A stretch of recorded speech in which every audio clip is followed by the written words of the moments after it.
You thought love was over after 60. Think again.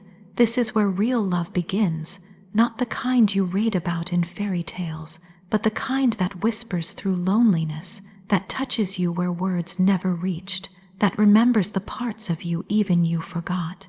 Here, we tell the stories no one dares to speak out loud. Stories where a glance from next door becomes a second chance, where fingers don't just explore the body, but heal the silence it carried for years. These are stories of deep, aching, soul-touching love, where age is not a boundary but a backdrop for awakening. Love that doesn't rush but undresses slowly, with warmth, memory, and reverence. If you've ever wanted to feel seen, desired, or alive again, you're in the right place. Subscribe now and step into the stories that make your heart remember what it was always meant to feel. I thought my body was done feeling until he smiled at me from the porch next door. That smile reached into a silence I didn't even know I was carrying. It wasn't loud, not flashy or flirtatious. It was just this quiet, warm curl of the lips, like he was greeting a part of me I had long forgotten. Something stirred then, low and slow. I looked away too quickly, pretending I hadn't felt it, pretending I hadn't noticed the way he leaned against the railing with that easy confidence, shirt a little wrinkled, hair still damp from a shower. But I felt it, God, I felt it. There's something about losing the person you built your life with. The world keeps moving, but inside you, everything slows, not the kind of slow that calms, but the kind that turns into stillness. And over time, that stillness starts to harden. You go about your days like nothing's missing. You smile, you wave to the neighbors, you bake when the holidays come around, but no one sees that your skin doesn't crave touch anymore, that your mouth forgets how to open for laughter, that you dress in soft colors because bright ones feel like lies. Then one morning, the house next door changed, boxes stacked on the porch, a moving truck in the driveway. I watched through the curtain like it was a movie I didn't sign up to star in, and then I saw him, all younger, maybe early 30s, strong arms lifting a chair like it weighed nothing. I told myself it meant nothing, that he was just a neighbor, that I wasn't looking, but something flickered in me, something I hadn't felt in years, a pulse. The days went on. He'd wave when he saw me outside. Sometimes he'd be shirtless, mowing the lawn. Sometimes he'd sit on the porch with a beer in hand, looking up at the sky like he was listening to the stars. And one day, I sat out on my own porch with my cup of tea, and he looked over, smiled, not out of politeness. Not to be neighborly, it was slower than that, like it held something personal, and that's when I felt it, deep and warm, this quiet hum in my chest. That smile didn't hit my body, it hit my silence, and it cracked something open. I didn't want to feel that. I wasn't ready. I told myself he was too young, that it was ridiculous, that maybe I was just lonely, but the feeling didn't go away. It didn't fade like a passing crush, it stayed. And it grew. One afternoon, I was carrying groceries in, and one bag split at the bottom. Apples rolled across the driveway. I laughed at the mess I made, mostly to cover the small sting of embarrassment. And then suddenly, he was there, crouching beside me, collecting the apples, brushing one off with his shirt. "You okay?" he asked, looking right into me. His voice was soft, deep, and there was concern there, but also something else, gentleness. Something most people forget to bring with them into adulthood. I nodded, said yes, and we both stood. He held the apples out to me, and his fingers brushed mine. That simple touch was like a jolt, not sharp but hot. It ran up my arm, across my chest, and settled low, deep in a place I'd assumed had closed for good. He didn't pull away fast, neither did I. After that, the conversation began, first outside, small talk. Then one day he brought over coffee, and we sat for a while. He asked about my garden, I asked about his work, and somehow it all felt natural, nothing forced, nothing awkward. He was kind, funny, and not once did he treat me like I was old. Not once did he speak down or up or around me. He looked me in the eyes like he meant every word, and I found myself leaning forward when he talked, laughing at the way he shrugged when he didn't have the answers. And slowly, something inside me began to wake. One evening, I made him dinner. I told myself it was just neighborly, just a friendly gesture, but I cleaned the house like I hadn't in months. I chose a blouse that used to make me feel beautiful. I put on perfume I hadn't touched since before everything changed. And when he knocked, carrying wine and a crooked smile, my heart did something I hadn't felt in years. It fluttered, we ate, we talked. Candlelight danced between us. He sat close, not too close, but close enough that I could feel his warmth in the air between our skin. And when he reached across the table to take my hand in his, it was the softest moment I'd ever known. There was no rush, no heavy breath, just fingers laced between fingers, like silence meeting silence, like two people learning a new language without speaking. Later, we sat on the couch. The room was quiet. Just the sound of the clock and the softness of our breathing. He looked at me, and for the first time, I didn't look away. I let him see me, all of me, the lines, the grief, the need I had buried so deep, even I had forgotten it was there. He leaned in slowly. I could have stopped him. I didn't. The first kiss was slow, gentle, the kind that doesn't ask permission but gives it. And in that moment, I wasn't 60. I wasn't a widow. I wasn't broken. I was simply there, wanted, held, kissed like a woman who still mattered. That night didn't end with words. It ended with warmth, with skin on skin, with breath shared between quiet moans and soft laughter. It ended with him tracing the curve of my shoulder and whispering nothing, everything into my ear. The silence I had carried for so long didn't break all at once. It melted, and for the first time in years, I didn't feel like I was remembering what love felt like. I was feeling it again for real still. It wasn't just the way he looked at me. It was the way he saw me, like I wasn't invisible anymore. That's what made everything shift, not the compliments, not the attention. But that steady, unflinching way his eyes met mine, like I wasn't just someone passing time, like I still mattered, like I still had something inside me worth seeing. There's a kind of quiet that follows you when you've lived long enough without being touched the way you once were. People start looking through you. They mean well, smiles, polite hellos. But no one really looks at you anymore. You fade slowly. At first, it's just the glances that skip past. Then it's the way conversations no longer pause for your voice. Then one day, you catch your reflection and wonder when you started dressing like someone trying not to be noticed. And then he showed up. I don't even remember what he was wearing that first day, just that his eyes met mine across the yard, and they didn't look away too quickly. He nodded just once, and there was no agenda in it, just recognition, and something in me flickered, not a fire yet, but a spark, a reminder that I was still here. We talked more after that, always outside at first, me watering the garden, him tinkering with tools or carrying groceries. Small talk turned into longer conversations about music, about how fast the seasons change, about the little things people forget to say out loud. His voice was low and calm, like it belonged to someone who didn't need to rush anything. And the more he talked to me, the more I noticed how present he was. Like when I spoke, he actually heard me, like my words didn't have to compete with silence anymore. One day he touched my arm just briefly while laughing at something I'd said.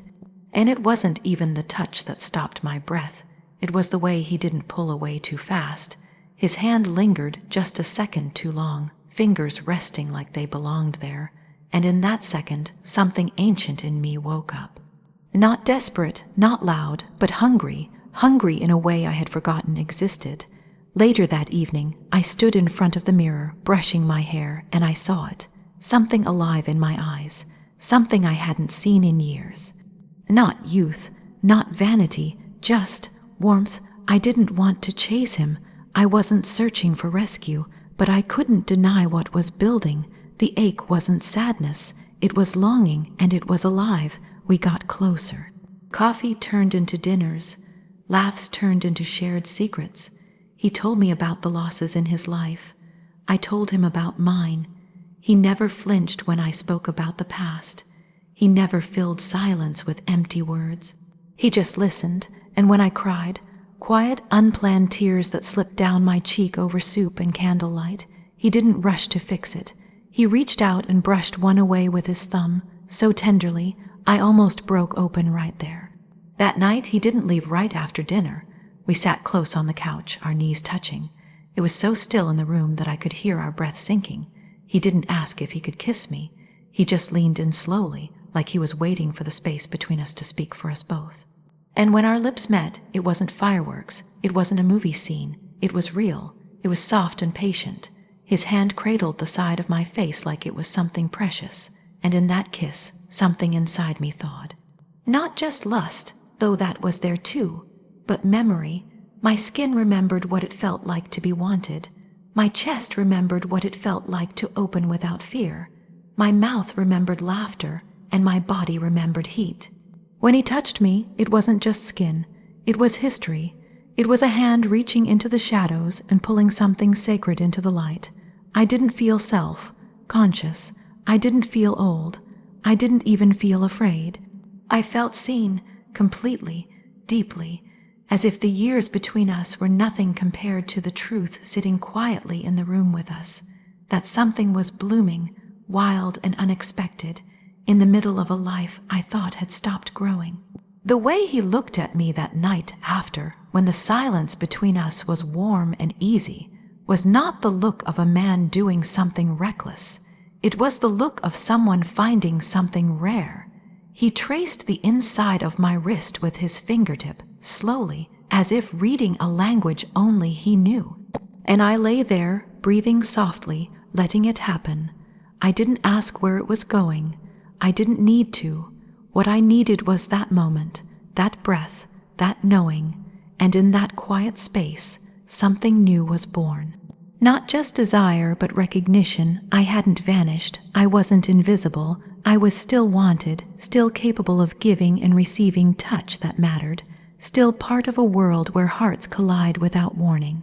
And that was enough. Our age gap didn't matter. What mattered was the way his hands knew where my ache lived, the ache I never told anyone about. With him, I didn't feel 60. I just felt wanted. That ache had been buried under years of silence, not loneliness exactly, but a quiet kind of forgetting how it felt to be held without hesitation, forgetting what it meant to be seen beyond the surface. I'd lived a full life, yes, but parts of me had been set aside, shelved carefully and never dusted, parts I thought no one would ever look for again, and then he found them. It wasn't fast. It was never fast with him. He moved like someone who respected time, like he knew the worth of slow. He didn't rush into anything, but he also didn't flinch from closeness, and that was the thing that undid me most, his presence. His patience, the way he stayed, the first time his fingers touched my lower back, just above the waistband of my sweater, it was like being touched for the very first time again, not because it was new, but because it was deliberate. Warm, grounded, as if his hand was asking permission, not with words, but with reverence. I didn't lean away, I leaned in. My body made the decision before my mind had a chance to argue. I had almost forgotten what it was like to be kissed without apology, to be touched by someone who wasn't trying to recapture youth, but to meet me exactly where I was. There was no pretending with him, no illusions, no filters, no games. His eyes were clear, and when they landed on me, they didn't flinch from the lines or the softness time had etched into my skin. In fact, he seemed to look deeper because of them. He made space for me, not just in his home, but in his arms, his thoughts, his quiet moments. That's where the real love lives, doesn't it? Not in the grand gestures, but in the stillness. In the way someone holds you without asking you to be less. In the way someone reaches for your hand without needing a reason. The world around us didn't make sense of it, I know that. The age difference raised eyebrows, even if no one said it aloud. But love doesn't need the world's permission. It only needs two hearts that recognize each other, and mine did, instantly, silently. There was a night I remember more clearly than the others. A thunderstorm rolled in, sudden and fierce, and he called me over instead of letting me stay alone in the dark. I came in through the back door, wet from the rain, hair sticking to my cheeks, and he didn't laugh or joke. He just stepped toward me and pulled me close, arms wrapping around my damp sweater like I was something fragile and worth protecting. I let him hold me, chest to chest, heartbeat to heartbeat, until the shaking inside me quieted. That night, when we lay beside each other, nothing about it felt wrong. His breath at my neck, the warmth of his chest against my back, the curve of his palm resting against my hip, it all felt like belonging. I didn't feel older. I didn't feel out of place. I felt beautiful, desired, needed, and when he finally moved over me, it was not the wild urgency of youth. It was slower, fuller, as if each moment had its own weight, and he intended to carry all of it. His touch went to places I didn't know still held longing. He found aches buried deep in muscle, memory, breath, and as his mouth moved across my skin, I didn't feel ashamed of time. I felt grateful. Grateful to be here in this moment with someone who wanted all of me, not just the convenient parts. There was no performance between us, no pretending to be anyone other than who we were. That honesty made it deeper, realer. When he looked into my eyes, I saw no hesitation. I saw fire, yes, but more than that, I saw care. Devotion, a tenderness that wrapped around every place in me that had grown cold. He held my face as if it mattered, as if what I felt mattered, and when he whispered my name, he didn't rush it. He let it hang in the air like a vow. Afterward, we didn't speak much. We didn't need to. His fingers traced circles over the inside of my thigh, while the thunder outside softened into steady rain. I remember closing my eyes and thinking, so this is what it's like. Not just to be loved, but to be chosen. Not in spite of my age, but because of everything I had lived through. Because of what I carried. Because of the way I had waited, maybe unknowingly, for someone who would love me in full. That ache I had hidden for years, the one I never spoke about, finally had a name. It was longing. It was hunger. It was grief and desire tangled together in a place only he could reach. And now, that place didn't feel like emptiness. It felt like light, like warmth, like something sacred had moved in and taken root. He never treated me like a second chance. He treated me like the only chance that mattered, and that changed everything. He didn't rush me. He undressed my loneliness slowly, with questions, with warmth, with his mouth on my shoulder like a whisper that said, "You're still alive, still needed, still a woman." It had been so long since anyone had truly looked at me. Not glanced, not acknowledged out of politeness, but looked, as if there was still something worth discovering behind the silence I had built around myself. I didn't realize how much of myself I'd packed away over the years. How I had learned to be quiet, to be invisible, to be useful, but not to be wanted. And then he came along, asking the kind of questions that didn't just want answers. They wanted the soul behind them. Questions that made me pause before responding because they touched places inside me I thought had grown cold. He wanted to know what made me laugh, what memories still brought tears. He asked about the places I'd traveled to and the ones I never dared. And with every answer, something inside me began to shift, to stretch, to breathe again. He never touched me with urgency. There was no rush in his fingers, no demand in his eyes, only an open space, an invitation to take my time, to remember myself before he ever asked me to give anything. I'd spent so many years offering pieces of myself to others' children, family, routine, always careful not to ask for much in return. With him, it felt like I was allowed to want again. One evening, we sat on my porch, the air thick with that slow summer heat that makes everything feel tender. He reached out and brushed a strand of hair from my face. Just that, a small motion, soft and deliberate. I felt the touch in my chest before I felt it on my skin. His thumb lingered at my temple, and I saw the question in his eyes. May I come closer? Not in words, but in presence. I didn't answer with speech. I just leaned into him, letting my cheek rest against his palm like it belonged there. That night, he didn't come to me with fire. He came with quiet. With warmth, with a silence so intimate, it felt like prayer. He sat beside me on the edge of my bed and let his hand rest gently on my thigh, not moving, not searching, just being. His breath was calm, as if he knew how much trust it would take for me to let go. I felt his lips graze the slope of my shoulder, the way his mouth opened not to devour, but to remember, as if he could taste the years I'd spent hiding from this kind of tenderness. My blouse slipped from my shoulder and he paused, waiting for my breath to steady, for my body to say yes in its own time.